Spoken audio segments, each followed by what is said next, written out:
Boa noite, pessoal. Olá, boa noite. Vamos iniciar mais uma live hoje com um convidado mais que especial também, o Cláudio. O Cláudio é um psicanalista, um parceiro nosso. Ele vem desenvolvendo, a dissertação dele de mestrado sobre o tema e quem sabe vai nos ajudar aí a pensar um pouco sobre... O Cláudio já está entrando.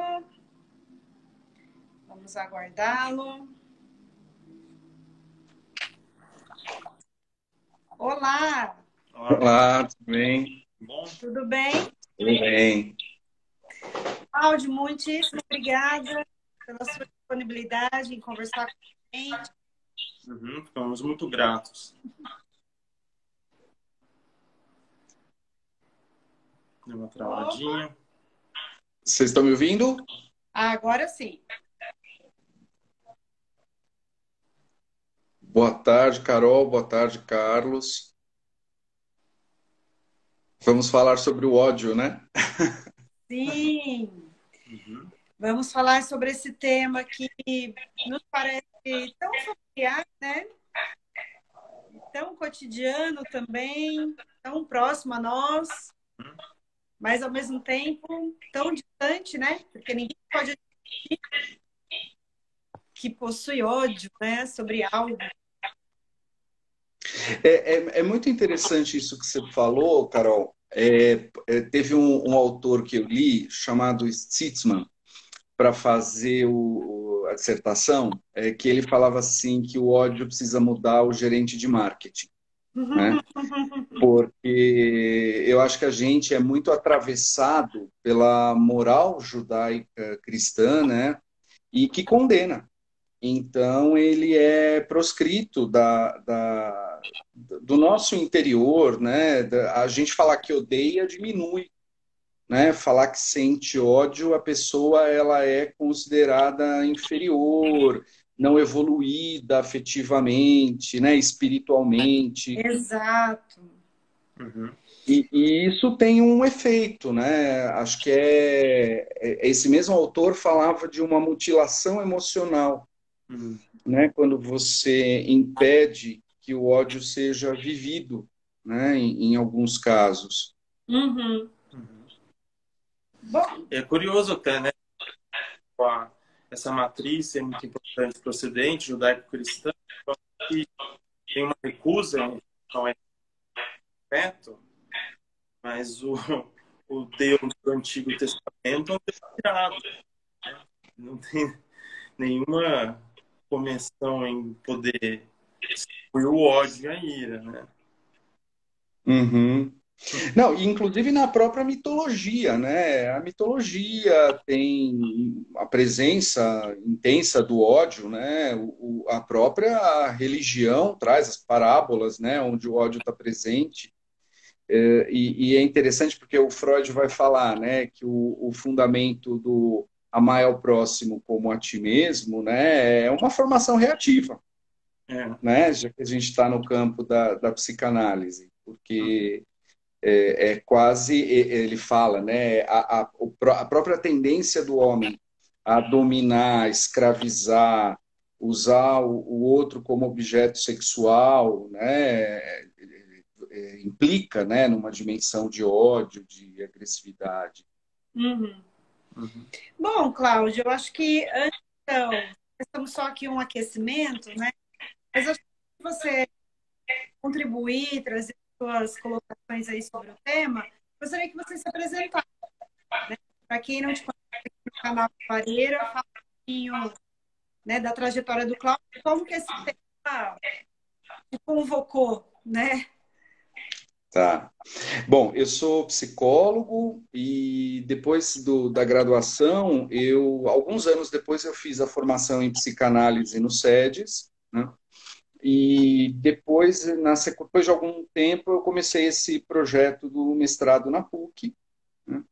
Eu trabalho em consultório desde que eu me graduei, né, em psicologia, e, eu cheguei no tema do ódio, né, da minha pesquisa, a partir de três situações, eu acho. Né? Eu falo que três caminhos acabaram me conduzindo a esse tema. Né? O primeiro foi, lá na minha formação em psicanálise, eu estudei superego para fazer um trabalho e estudei melancolia.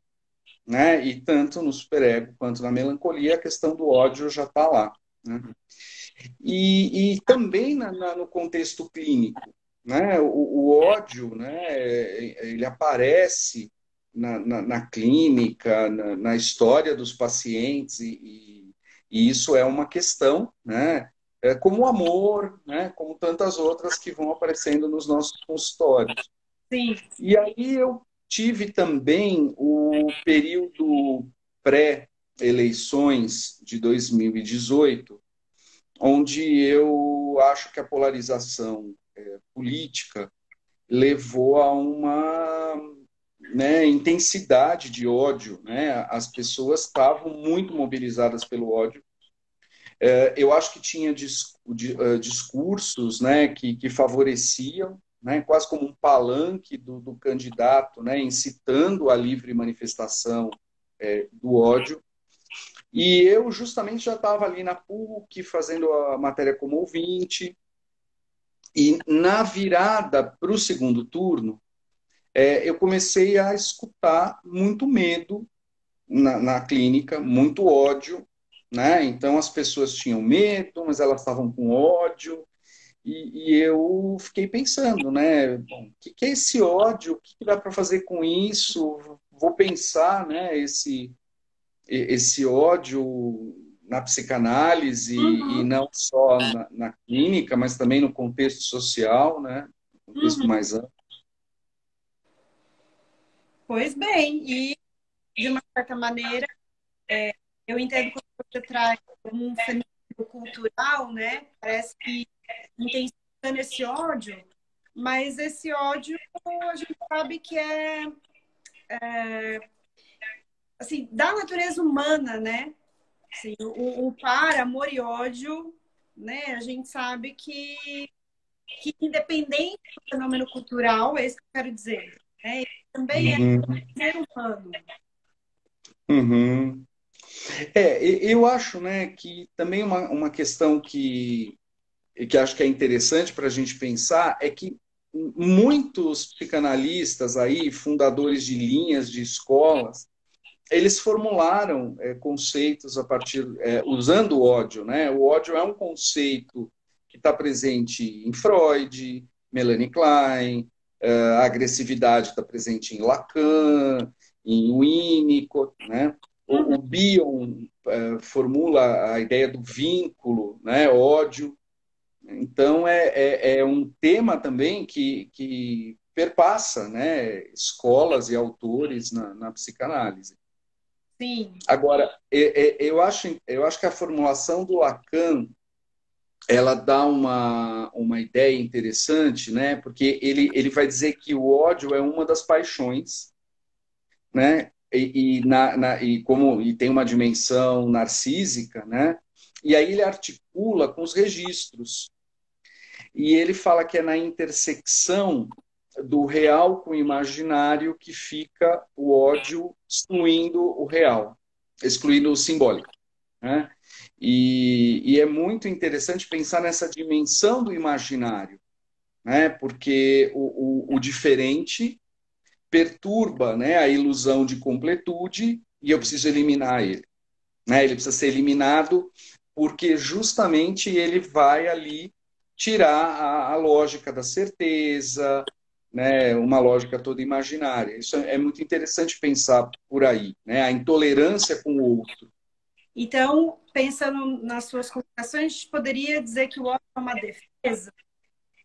uma defesa frente ao algo que me ameaça e que pode tomar o meu lugar. Eu penso que ele pode ser uma defesa coletiva, né, frente ao outro da diferença, Tá. Mas eu acho que ele também pode ser, né, uma defesa intrapsíquica, né? Ele pode ser uma defesa singular, daquela subjetividade, né? Tá. Então, vai me chamando a atenção, né, o quanto a possibilidade de convivência com o outro, né, no que ele tem de singular e no que não é igual a mim, precisa ser liquidada, né? Não dá uma lógica paranoica, né, para suportar. Eu preciso destruir porque o mal está nele, né? O mal está lá, é o mal radical, e esse mal vira o outro candidato, vira a minoria, vira a vacina, sei lá o que vira, né? Então eu preciso eliminar, porque é impossível eu conviver com o diferente. Hum. E essa seria uma das facetas do ódio. A gente poderia pensar assim? Eu acho, né, que o Freud trabalhou muito a questão do ódio também nos textos sociais, Hum. né? Por exemplo, ele vai propor que a partir de um ato de ódio funda a civilização, né, no Totem e Tabu, né? Um assassinato né, do pai da horda, né? E ele também vai depois formular na ideia do narcisismo das pequenas diferenças, que eu acho ótimo, uma ferramenta potente para a gente pensar, né? Porque é isso, tem um grupo, esse grupo se une, se liga afetivamente, né? E ele pega um outro que tem uma pequena diferença para ser o alvo da hostilidade. Uhum. Né? O Freud vai tratar isso lá no Tabu da Virgindade, ele vai trabalhar isso na psicologia das massas e resgata no mal-estar na civilização. Uhum. E é interessante porque essa dimensão, né, de que a hostilidade, pode haver um ato hostil, acho que ele não tinha noção de onde isso podia chegar. Né? Pensando no nazismo, né? Vai para o extremo, né? Aí uma barbárie, né, Cláudio, extremamente violenta. o que você está falando, então, assim, é que o ódio ele tem o potencial de criar laço social, né? De criar união, por mais intuitivo que isso possa parecer. É interessante, né? A Catarina Coutai, ela vai falar que no totalitarismo o ódio é o cimento do laço social. Uhum. Né? Então a gente tem desde e uma necessidade de viver, de amar aquele ódio, né? Uhum. Ter esse ódio, que é a dinâmica paranoica, né?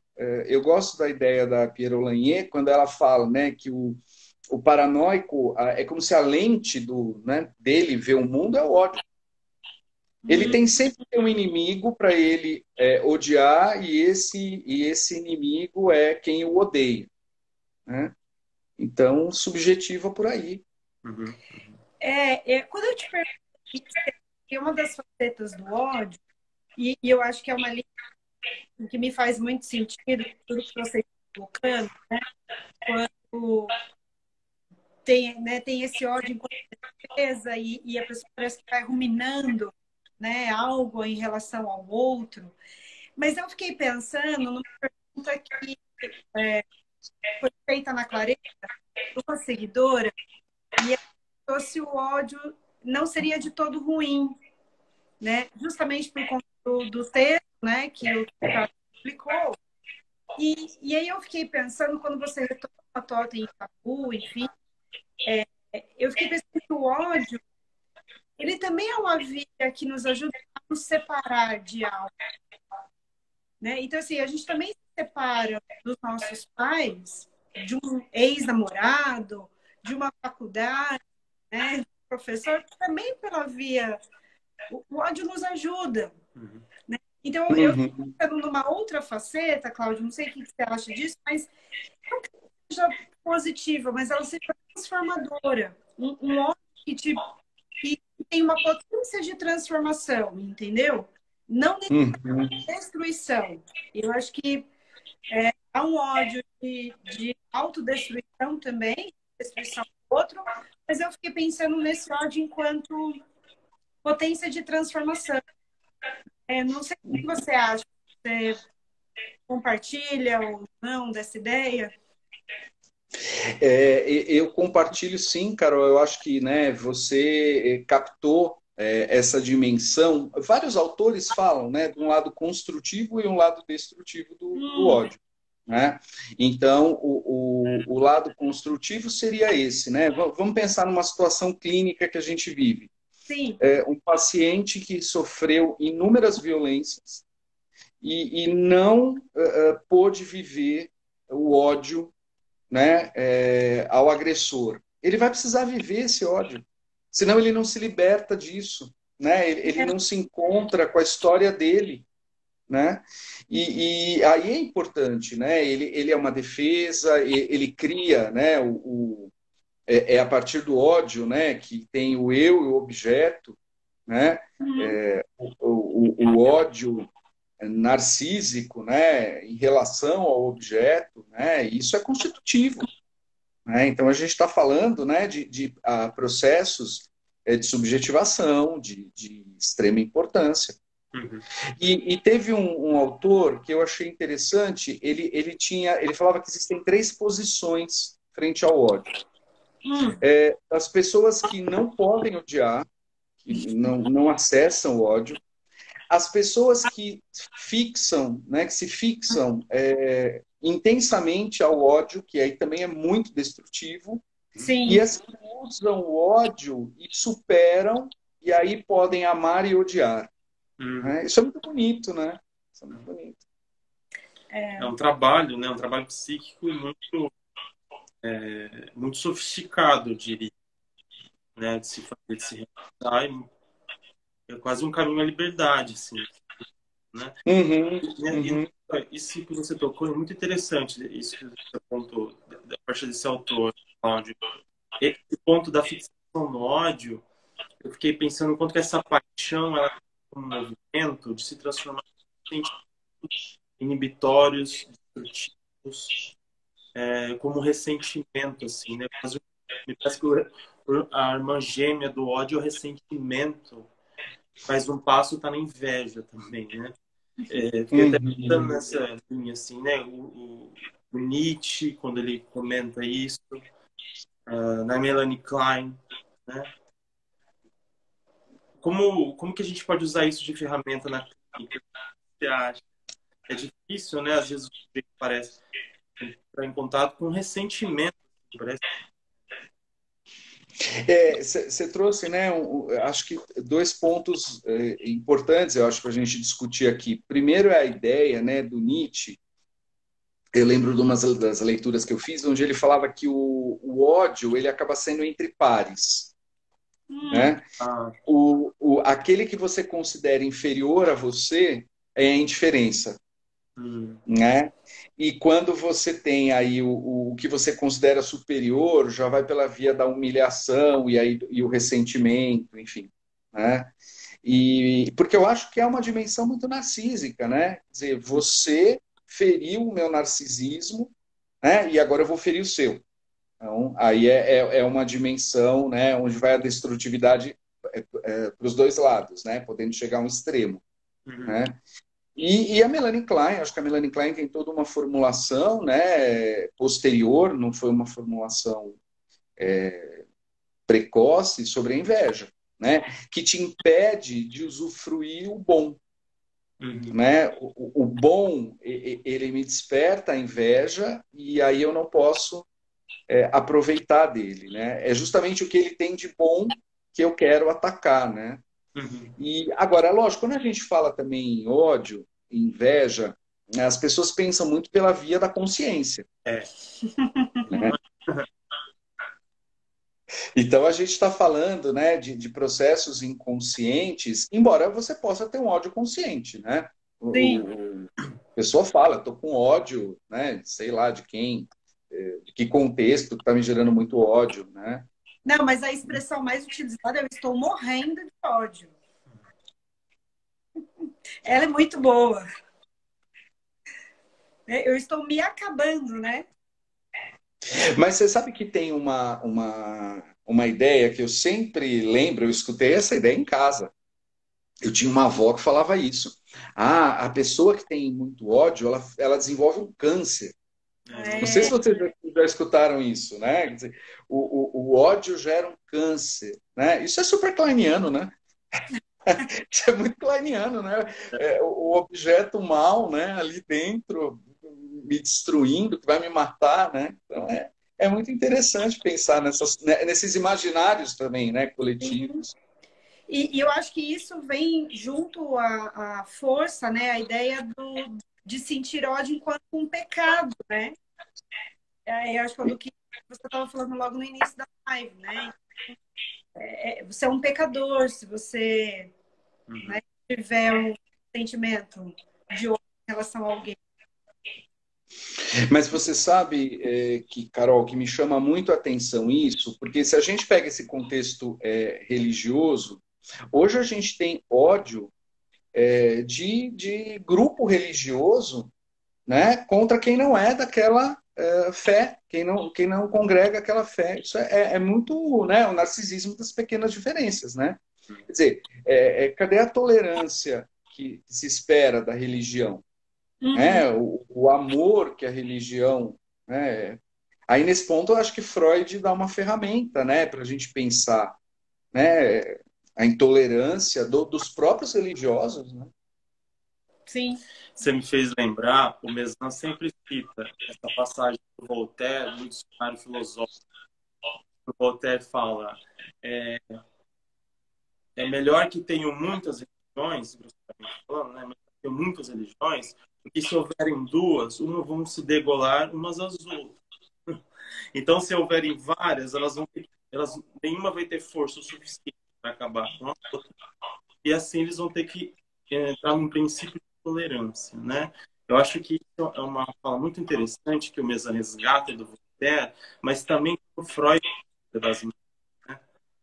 A tolerância é uma virtude civilizadora por excelência, só que está imbuída nela, me parece, reconhecimento de um ódio mútuo, às vezes, e não negação, né? E não que é tudo legal e tudo mentira. É como você citou, né, o mal-estar na civilização. O Freud fala quanto que ele acha esquisita, né, esse imperativo. Ele fala, eu acharia muito melhor, não algo assim melhor, mas ele seria mais racional e compreensível se fosse ame o outro como ele te ama, né? Uhum, uhum. E agora você, né, traz esse aspecto que eu acho super rico para a gente pensar o quanto que a polarização empobrece. Né? É, Eu, particularmente, acho que no espaço democrático você ter extrema-direita, direita, centro-direita, centro, centro-esquerda, uma esquerda, né, com viés, vamos dizer, mais esquerda mesmo. Né? E o quanto isso geraria um debate, troca de ideias, né, que é o princípio, né, da democracia e da tolerância, né, sem virar esse fla-flu, né, que virou a nossa sociedade, né? E me Sim. assusta, porque às vezes isso acaba sendo, né, mais importante do que a vida. Né? Então, nesse contexto que a gente está vivendo, você não pode polarizar, politizar vida, remédio, vacina, né, protocolo sanitário. Protocolo sanitário não é do candidato X, Y, Z, assim como o direito humano não pode ser pauta de esquerda. Né?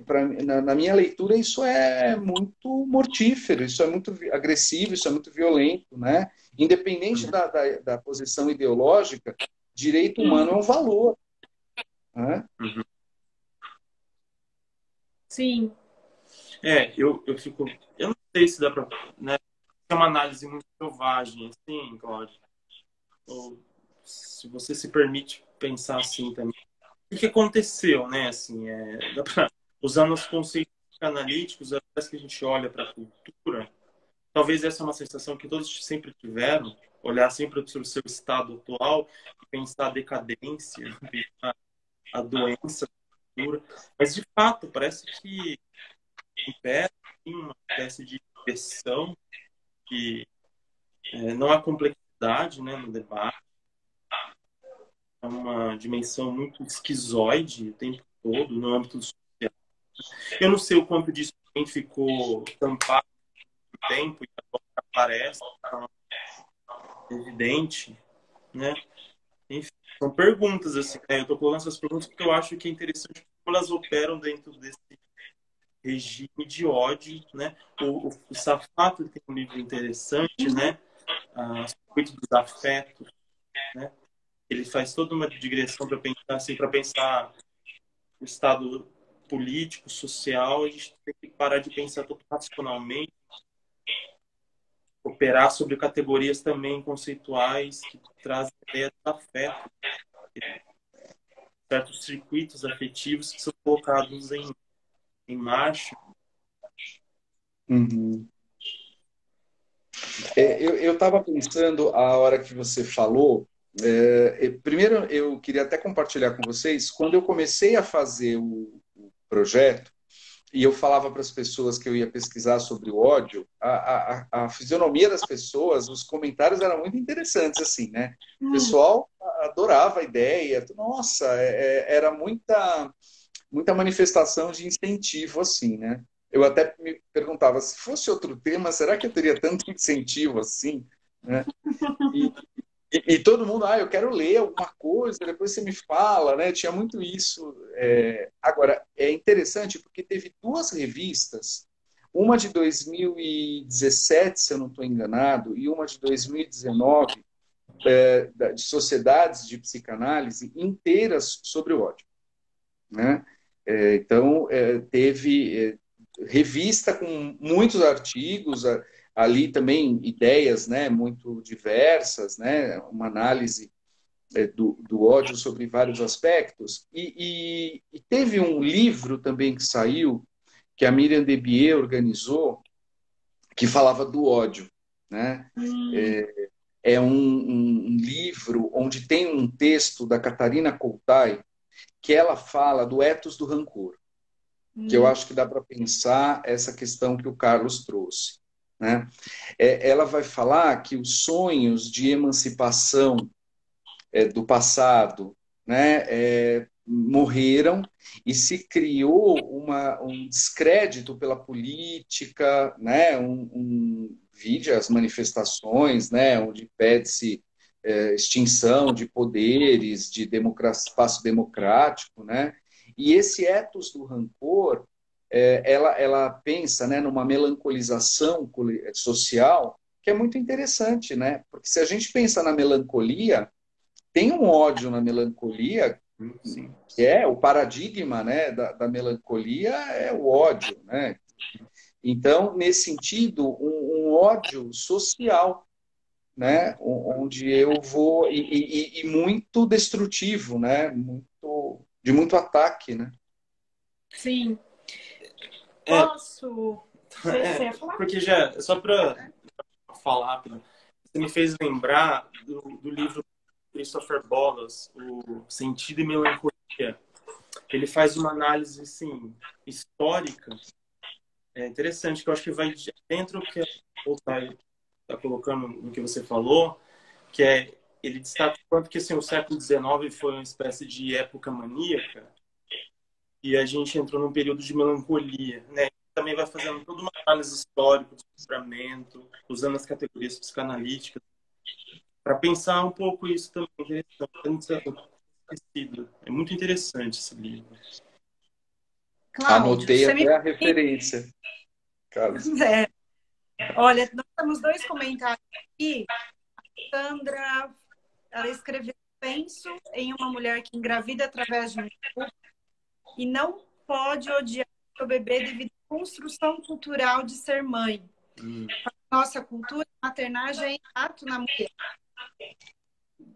E o Tiago fez um comentário. O Bico escreve sobre as fantasias inconscientes dos grupos e o grupo da fantasia de luta e fuga apontam esses fatores.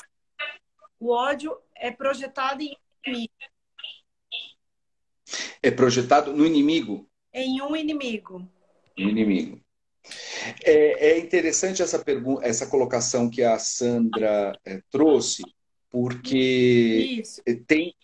tem uma nota de rodapé que o Freud faz, onde ele fala assim, como é que ele fala? Que o único amor isento de hostilidade, a única relação isenta de hostilidade é da mãe em relação ao filho, né?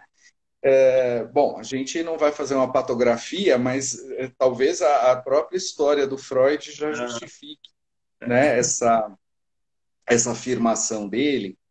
E é eu acho que é um imaginário também, né, que passa muito pela questão da religião, né, o mito da Virgem Maria, do amor, né, mãe ama incondicionalmente, né? Eu imagino, né, que a mãe, né, odeie, né? A gente acredita que a mãe odeie e ame. E um afeto não elimina o outro, né? Porque...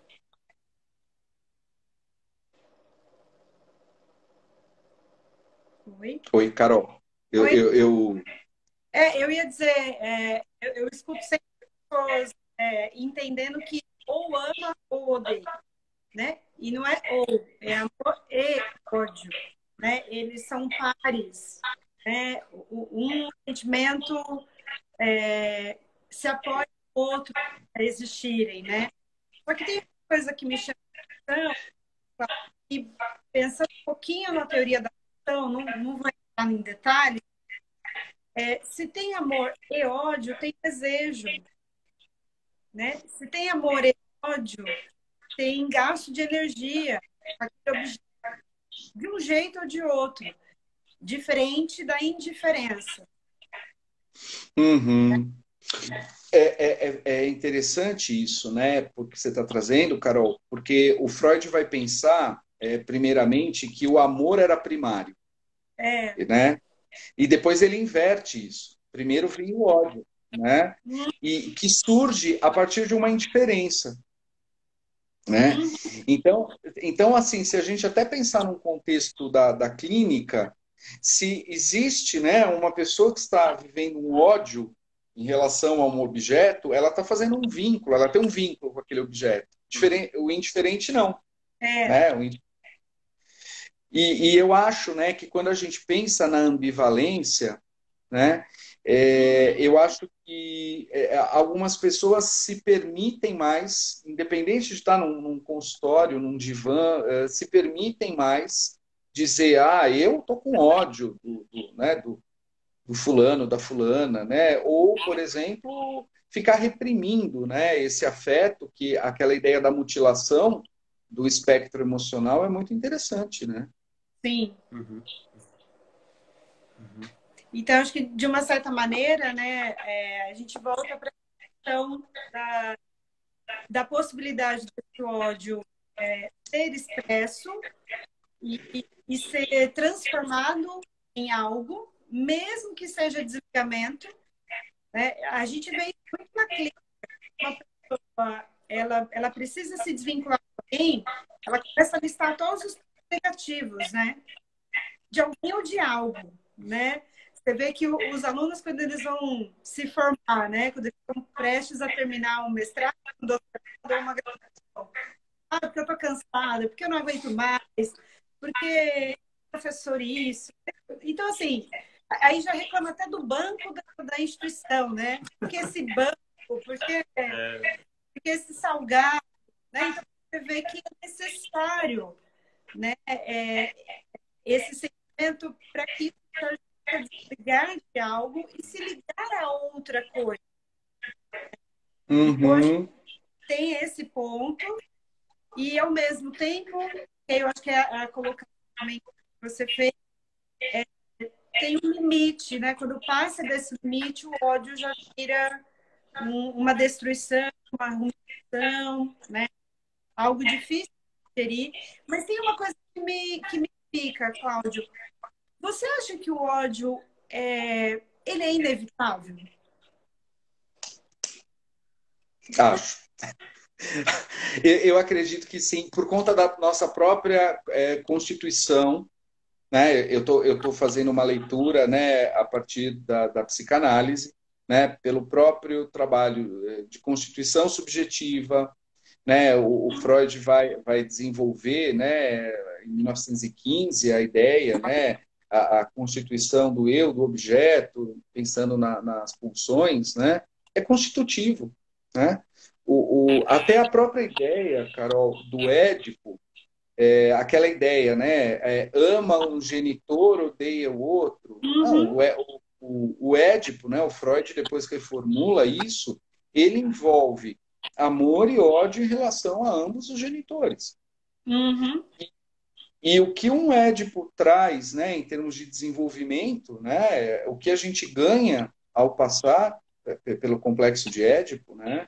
Então, nesse sentido, ele faz parte de um desenvolvimento e que se dá com seus entraves, né, seus percalços, e aí isso acho que para todos, né? sim. E é isso, né? Vai ter que se haver. Inclusive, a gente tem que se haver com essa funcionalidade, né, que Hum, nos é constitutiva. Uhum, uhum. É, pois bem, eu acho que partindo do comentário da Sandra vai nesse sentido. Por isso que eu fiquei pensando, é inevitável a mãe não sentir esse ódio de imediato, né? Pela situação, pela gestação, né?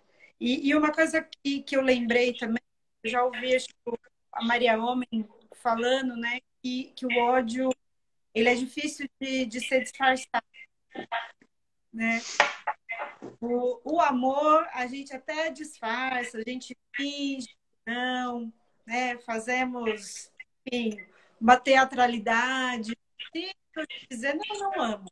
Mas o ódio, quando você está com ódio, teu olho fala, né? A mão fala. O estômago Aliás, fala. o estômago fala. E eu penso, né, que a gente tem uma frase, vou tentar resgatar assim, que o Freud, no Reflexões para os Tempos de Guerra e Paz, eu acho um texto super bonito.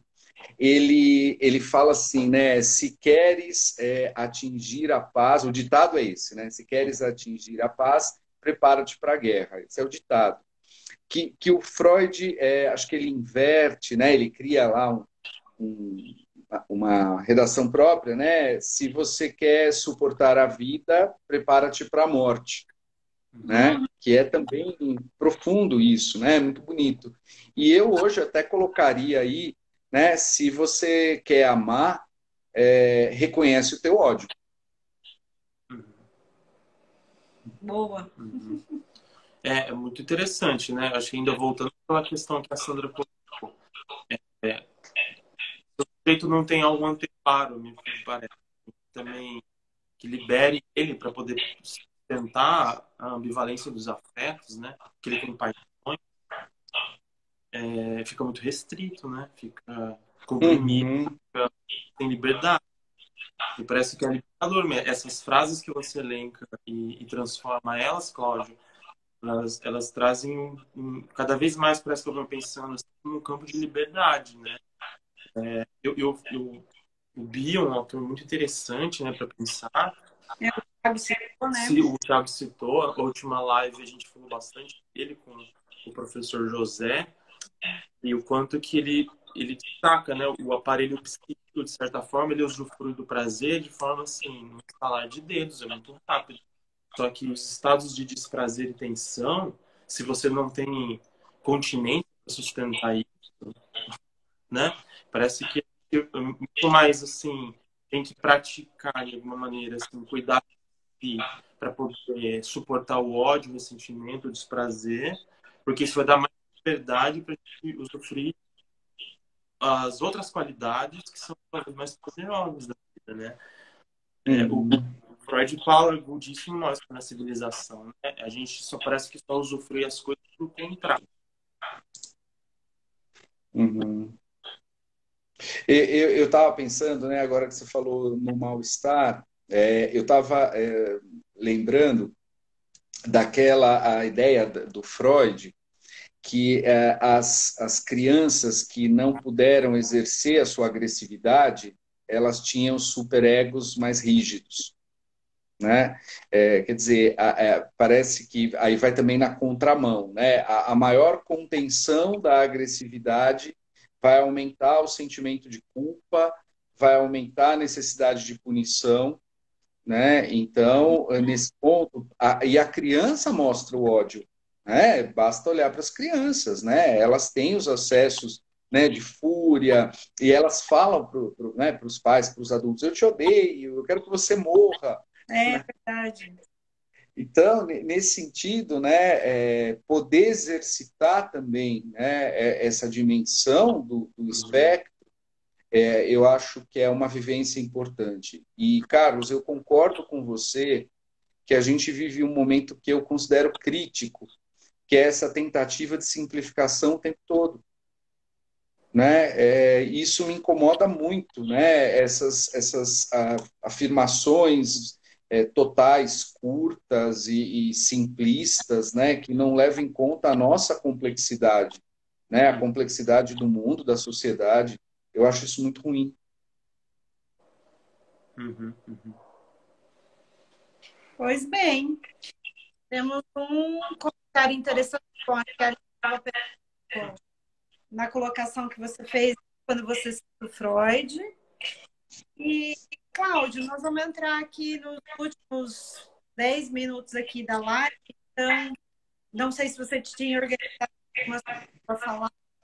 E também aviso o pessoal que está nos acompanhando, se quiser encaminhar a pergunta, porque normalmente, às vezes, não dá tempo no final e o pessoal às vezes está sem realizar a pergunta. Tem um outro comentário aqui da Cláudia. O texto do objeto de Winnicott exemplifica bem isso, Cláudio, a sobrevivência do objeto. Uhum.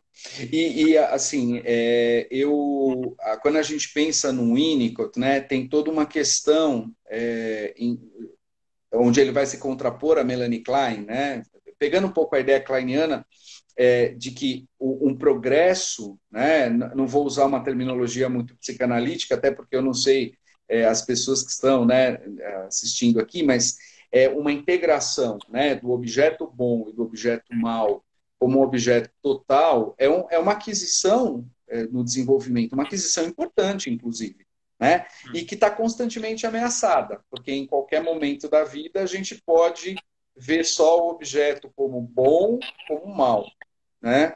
E ficar no campo da idealização também, né? Porque a idealização ela é muito esquizoparanoide, né? Uhum. E essa integração, pensando nisso, é uma aquisição e eu acho que não é fácil, né? A própria Melanie Klein vai falar, não é fácil passar pela posição depressiva e ter, né, o objeto total.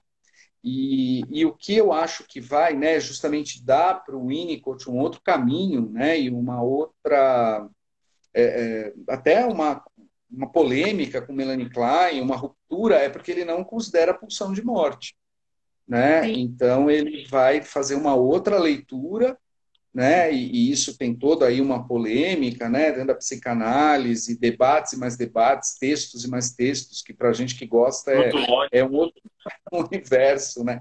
E é interessante porque agora falando com vocês, eu pensei em duas coisas também. A gente pode pensar o ódio à psicanálise, Sim.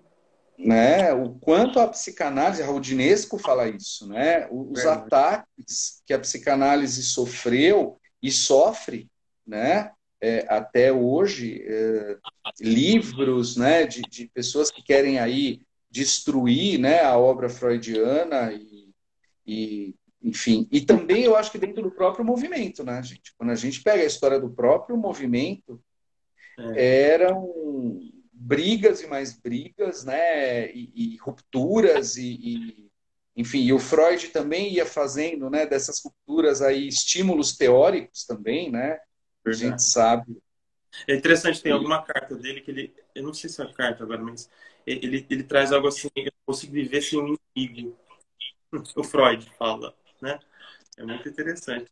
Desculpa te cortar, mas eu também pensei assim, que foi feita a obra do Fest, por exemplo, né? Aconteceu, e agora a gente está redescobrindo, assim, agora, nos 90, começou um parênteses só. Mas aí, Cláudio, se a gente pensar nesse ódio, aí pensando no ódio à psicanálise, se você tanto odeia esse objeto, você também. Eu acho que é isso, né? Eu acho que o ódio é porque, como dizia o Freud, é a peste, né? Então é isso, Isso. vai, por exemplo, né? Vai fazer eu ter que me haver com o meu ódio. Eu vou ficar com ódio disso, né? É melhor eu ficar na ilusão de que eu não odeio, de que eu sou só amor, né? Na completude. E uma última coisa que eu acho que seria legal, já que a gente tocou nesse tema, também as brigas, né, entre nós que viemos, né, nessa história e a partir das escolas também, né, que eu acho também terrível isso, né? Ah, então eu vou falar mal do lacanismo, eu vou falar mal do kleinismo, e aí eu vou, né? E é interessante porque eu imagino que isso também vai se perpetuando, né? Os ataques, e aí descem a lenha num, descem a lenha no outro, e não põe esses autores para conversar, Uhum, né? uhum. Mas eu acho que até para quem está nos assistindo, você está trazendo uma colocação que a gente pode fazer paralelo com outras situações da vida cotidiana, né? Então, quando você fala das religiões há um tempo atrás, até a família, né? Realidades, né? Então, acho que isso tudo acontece em diferentes anos, né? Como esse ódio ele permeia todo e qualquer tipo de relação, mas ao mesmo tempo, vindo, né? O que a gente poderia pensar? Nós podemos dizer que é importante incentivar as pessoas não a sentirem ódio, mas a acessá-lo, transformá-lo em algo? O que você acha? Eu acho que poder reconhecer, né? Poder... Se a gente pegar o ditado lá, né? Quer dizer, para poder amar, precisa reconhecer o ódio, né? Tá. E é isso, né? Não Reconhecer reprimi-lo, né? Não negá-lo. poder reconhecer a nossa ambivalência, né? Em relação aos objetos que a gente ama, né? Acho que é isso. Muito bom.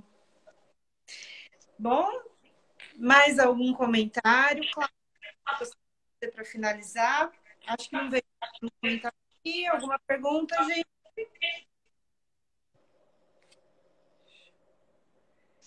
Você tem algum comentário? Ah, acho que a Aline diz que está muito bom, que ela quer saber mais sobre, mas ela não sabe como perguntar. Assim, esses minutos finais eu fiquei pensando quando vocês falavam, essas formas, como pode reconhecer o ódio. E eu não sei, eu fiquei pensando assim, Como reconhecer? é uma boa pergunta e a gente pode usar alguns objetos da cultura para ajudar, né? Eu acho que a psicanálise é uma espécie de ferramenta para ajudar, né? Ou, assim como eu usei no texto, né? Os gregos, e a gente usa disso até hoje, né? A matriz grega, as tragédias gregas, elas mobilizam todo isso, essa dimensão do ódio. E é muito interessante quando a gente assiste alguma coisa, um filme, né? A gente precisa ler as tragédias gregas, né? Isso com gosto, né? Quem gosta ou não. Mas pode assistir um filme. Eu acho que às vezes os objetos da cultura ajudam a gente a olhar para esses afetos, a colocar eles em outra coisa que não a gente, a gozar isso e talvez até refletir e transformar, né? Eu fiquei pensando. Uhum. E o quanto, né, o ódio ele está presente, isso que você falou, né, no artístico, né, na literatura, na pintura, no teatro, no cinema, né, e o impacto desses filmes, poder olhar também o impacto dessas obras na gente, né? Quando você olha um quadro, né? Onde tem lá né, Cronos devorando, né? Aí, qual o impacto disso, né? E por que que gera esse impacto? Também poder pensar, né? Por que que isso está me afetando dessa forma? Né? Cláudio, até o Antigo Testamento, penso. tem uma pergunta aqui, a Daniela, ela está dizendo, dialetizar amor e ódio está cada vez mais difícil na nossa sociedade. Para onde devemos mirar, Cláudio?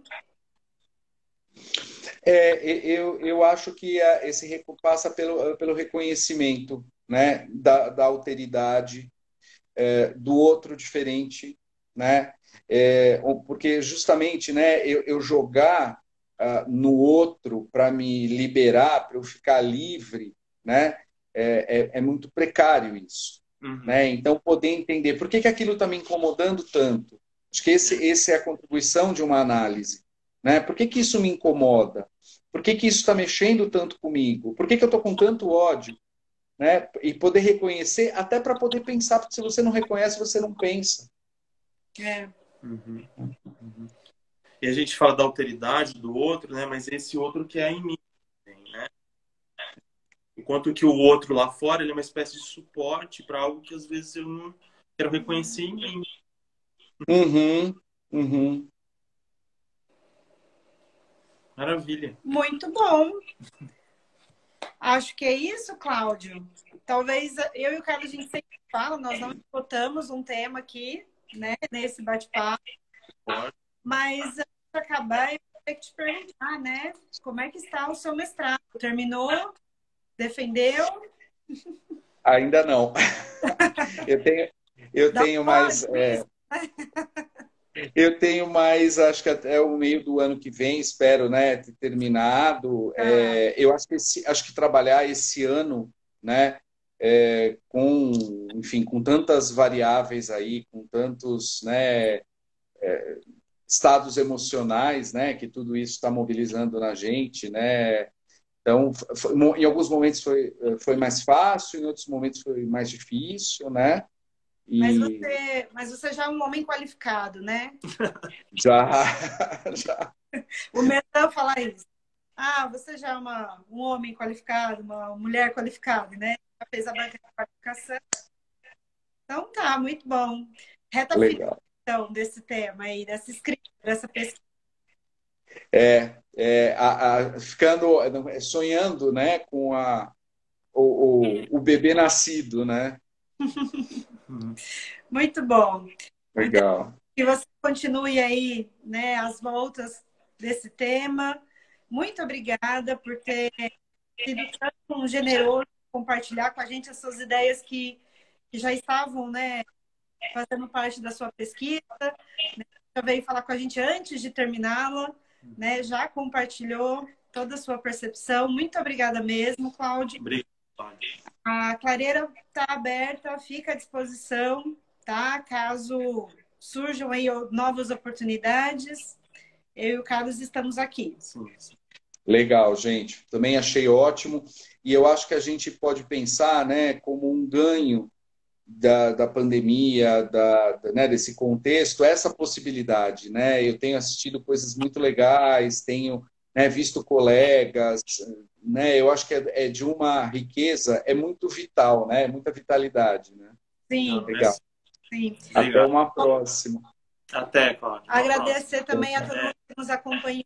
Obrigado. O pessoal aqui também está mandando agradecimentos, tá, Cláudio? Muito bacana. Não sei se você consegue ver os comentários. E terça-feira também a gente tem live. Pois é, terça-feira mais uma live com a nossa colega Gabriela, também da PUC, São Paulo. Para falar sobre adolescência. Esperamos todos vocês. Tchau, tchau. Legal, gente. Cláudio, tchau, tchau. Tchau, tchau. Tinha um comentário? Era muito bom. Não tinha pergunta? Não.